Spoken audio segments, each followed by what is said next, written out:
क्या मायने हैं एलोन मस्क के इस बातचीत का? जी, वो बिल्कुल यही कह रहे हैं, जो आपका भविष्य है वो इस पर निर्भर करता है, आपकी जिंदगी इस पर निर्भर करती है।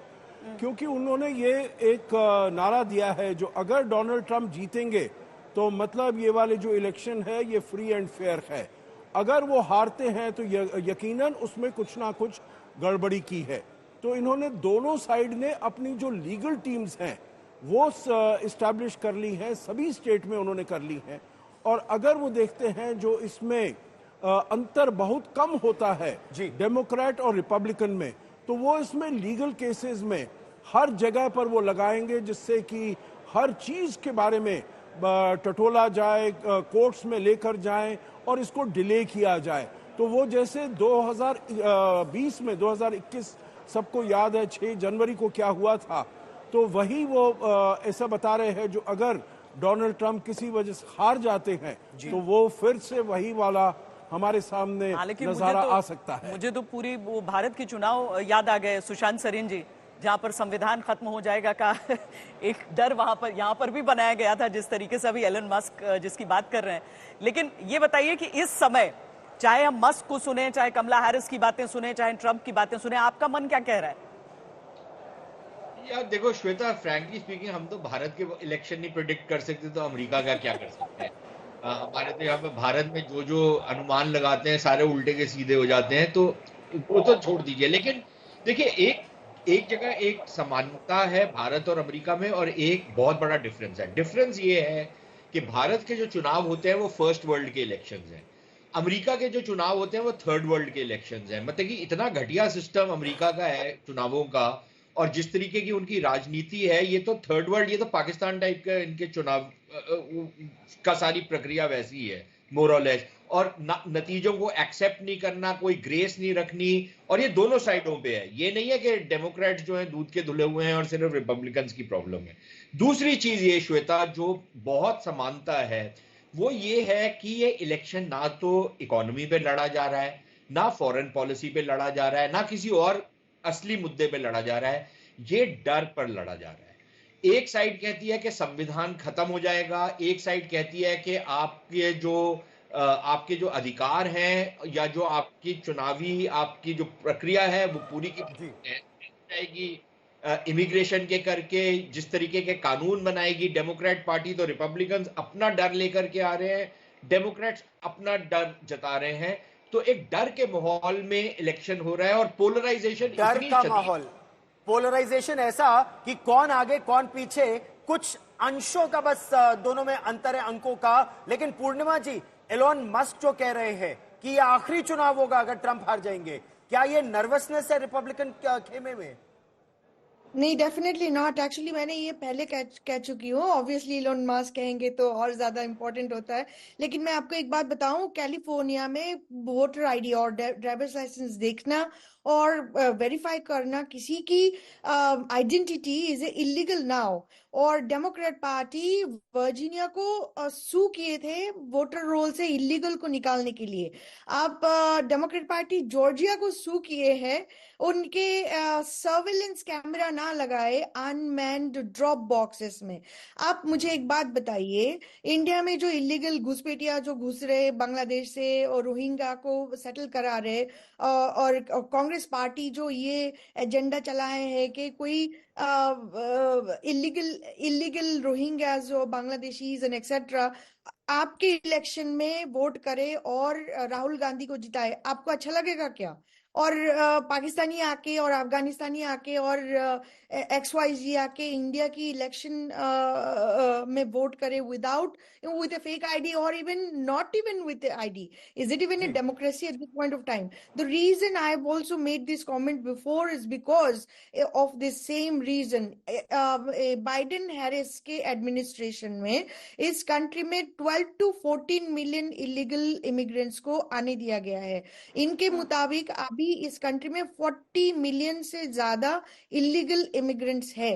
अब सोचिए घुसपैठिया वहां पर भी श्वेता एक बड़ा मुद्दा हो गया है। ऑलमोस्ट उसी तरह के मुद्दे हैं। लेकिन हमारे साथ हमारे संवाददाता रोहित शर्मा भी जुड़ गए हैं वॉशिंगटन डीसी से। और भले आपके पीछे इस समय अंधेरा दिख रहा है हमें रोहित, लेकिन ऐसा लग रहा है कि अमेरिका जग चुका है। जी बिल्कुल। अमेरिका में लोगों ने जो है लोग वोट डालने के लिए बिल्कुल तैयार हो चुके हैं। अरे सुबह के करीब करीब 6 बजे हैं, अभी 6:09 हुए हैं। थोड़ी देर में पोलिंग सेंटर्स जो है वो खुलने वाले हैं। तो यहाँ पे वॉशिंगटन डीसी में और अमेरिका में लोग तैयार है। यहाँ पे यूजुअली इलेक्शन डे के दिन छुट्टी नहीं होती, तो हमें देखने को मिलेगा कि किस तरह से जो लोग हैं वो 3 टाइम वोट करेंगे। सुबह सुबह अर्ली मॉर्निंग वोटर्स, फिर लंच आवर वोटर्स, और उसके बाद शाम को जब यहाँ पे काम खत्म हो जाता है उसके बाद जाके लोग यूजुअली वोट करते हैं। तो ये अपने आप में एक इंटरेस्टिंग सा एस्पेक्ट है कि जो शाम को जो वोटर्स होते हैं श्वेता, और ये बहुत इंपॉर्टेंट बात है, वो सबसे ज्यादा लंबी लंबी लाइंस होती है। और हम देखेंगे जैसे जैसे दिन प्रोग्रेस होगा कि शाम को हमारे पीछे जो लाइंस है वो बढ़ती जाएगी, अराउंड द ब्लॉक्स वाली जो लाइंस हम कहते हैं जिसे यूजुअली। और उसके बाद काफी पोलिंग सेंटर्स ऐसे हैं और बाय लॉ ऐसा लिखा गया है कि अगर आपके क्यू में एक भी ऐसा वोटर बचा है जिसने वोट नहीं किया है तो आपको जी। पोलिंग सेंटर खोलना खुला रखना पड़ेगा, और उसके बाद ही आप वोट काउंटिंग शुरू कर सकते हैं। तो आज अमेरिका में बहुत बड़ा दिन है, बहुत दिलचस्प दिन है। जैसा कि जी। हमारे पहले गेस्ट कह रहे हैं कि काफी मुद्दे जो है वो लाइन पे है, और अमेरिकन जितने भी अमेरिकन से हमारी बात हुई है बहुत ज्यादा वो एक्साइटेड है for to vote in this election. ये बहुत अच्छी बात है कि लोगों में उत्साह इन चुनावों को लेकर जबरदस्त है। लेकिन चुग साहब, आप किस रूप में देखते हैं एलोन मस्क का वोट डालने के लिए अपने लोगों को प्रेरित करना और ये कहना कि अगर वोट नहीं डाला प्रॉब्लम हो जाएगी, ये अमेरिका का आखिरी चुनाव हो जाएगा? आई थिंक ये जो डोनाल्ड ट्रंप की पार्टी है, इन्होंने पिछले 8 सालों से ये डर डाला हुआ है लोगों में, और उनकी उनकी जो फाउंडेशन है वो यही है कि कंट्री ठीक नहीं चल रही है, लोगों को डराओ। और इलॉन मस्क को बोलना, इलॉन मस्क को बहुत बेनिफिट मिलते हैं गवर्नमेंट से। उनका मन है कि जो चाइना से इलेक्ट्रिक व्हीकल्स आ रही हैं बहुत सस्ती, उनके ऊपर टैरिफ डालो ताकि टेस्ला की सेल्स कम ना हो। स्पेस एक्स और उनका जो बाकी स्पेस के कंपनीज हैं उनको करोड़ों डॉलर का उनको कॉन्ट्रैक्ट मिलता है गवर्नमेंट से, और इसीलिए वो डोनाल्ड ट्रंप के साथ मिल चुके हैं। और पहले नहीं थे, पहले ट्विटर खरीदने के पहले वो ट्रंप के अगेंस्ट बोलते थे, बट अब ट्रंप के साथ में हो गए हैं क्योंकि गवर्नमेंट कॉन्ट्रैक्ट्स मिलेंगे उनको, और बस अब डरा अमेरिका रहे की हैं एक और लोग। बड़ी चीज है कि चाहे एक्टर्स हो, सिंगर्स हो, बिजनेसमैन हो, बहुत खुलकर वो अपना पॉलिटिकल, और खासकर ट्रंप के आने के बाद से ऐसा ज्यादा देखने के लिए मिला है। लेकिन डॉक्टर भरत बरई, ये समझाइए कि एक तरफ आपने बात की कि किस तरीके से बांग्लादेशी हिंदूज के मामले में डोनाल्ड ट्रंप की तरफ से बात रखी गई, लेकिन इसके साथ ही भारत की तरफ से जो नजरें रहेंगी अमेरिका के चुनाव पर, वो इस मद्देनजर भी रहेंगी कि कनाडा के साथ हमारे रिश्ते इस समय जैसे चल रहे हैं। कनाडा के साथ अपने जो रिश्ते चल रहे हैं, इसलिए भारतीय वो डेमोक्रेट हो या रिपब्लिकन हो, दोनों का राय है कि जो कनाडा में खालिस्तानी कर रहे हैं और कनाडा की सरकार उसका समर्थन कर रही है वो बिल्कुल गलत है। तो उसमें तो भारतीयों में कोई मतभेद नहीं है, डेमोक्रेट हो या रिपब्लिकन हो। हम बहुत नाराज हैं और यहाँ भी डेमोन्स्ट्रेशन हुए हैं कनाडा की सरकार के सामने, और लोगों ने काफी पत्र भी लिखे हैं प्राइम मिनिस्टर ट्रूडो को कि ये हिंदुओं के सामने, हिंदुओं के मंदिर के सामने जो हो रहा है वो बिल्कुल अच्छा नहीं है। लेकिन उसका फायदा ट्रंप को थोड़ा मिलेगा। जी, ट्रंप को इसका फायदा मिलेगा। चलते चलते हमारे पास ये आखिरी जो 30 सेकंड है, एक एक शब्द में अपने सभी मेहमानों से मैं पूछना चाहता हूं, और सुशांत सरीन शुरू आपसे। एक शब्द में भारत के लिए बेहतर कौन, डोनाल्ड ट्रंप या कमला हैरिस आपकी दृष्टि में? यार ये ना तो भारत के लिए बेहतर है ना अमेरिका के लिए है, क्योंकि अगर कमला हैरिस आई तो वो बहुत एक अमल दखल वाली उनकी पॉलिटिक्स रहेगी और भारत के अंदर वो अमल दखल करने की कोशिश करेंगे, इंटरवेंशनिस्ट होगी। ट्रंप आए तो वो डिसरप्शनिस्ट होंगे। अब आप चूज कर लीजिए आपको क्या पसंद है, इंटरवेंशनिस्ट या डिसरप्शनिस्ट।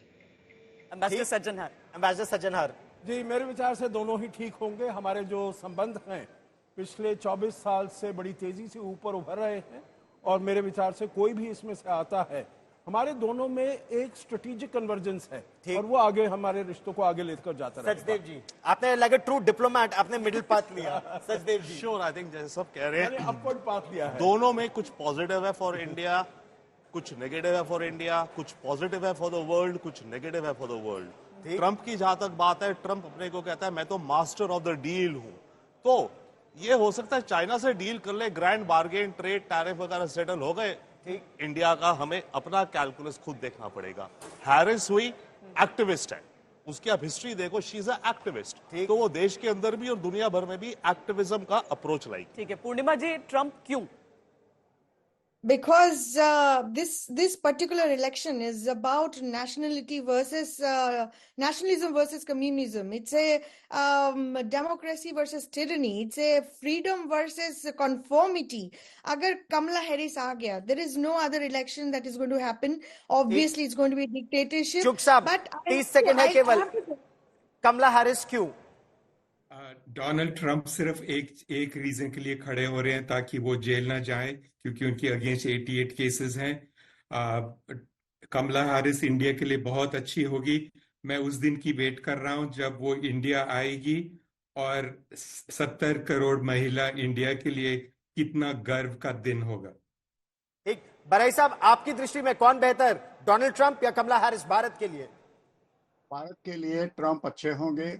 मैं आपको याद दिलाऊंगा कि 4 साल पहले जो प्रेसिडेंट बाइडेन और वाइस प्रेसिडेंट कमला हैरिस खड़े थे, तो उन्होंने कश्मीर में हस्तक्षेप करने के लिए भारत के विरुद्ध अपने प्रोपेगेंडा में किया था। अभी जब प्रेसिडेंट होगी, अगर हो गई, तो भारत के साथ अपने सेल्फ कॉन्फिडेंस के साथ वो अच्छा रखेगी। लेकिन वो पास्ट हिस्ट्री है कि कमला हैरिस ने कश्मीर में हस्तक्षेप करने का बात बताया था। जी, और ये सारी चीजें सबको याद रह जाती है। मुझे लगता है जितनी मिलीजुली प्रतिक्रिया हमारे इस पैनल पर रही है, उतनी ही मिलीजुली प्रतिक्रिया गौरव अमेरिका में भी इस समय है। और श्वेता और मैं तो केवल आपके लिए खबरें लाएंगे, फिर निर्णय दर्शकों का होगा भारत के लिए बेहतर कौन। इस खास पेशकश में आज इतना ही।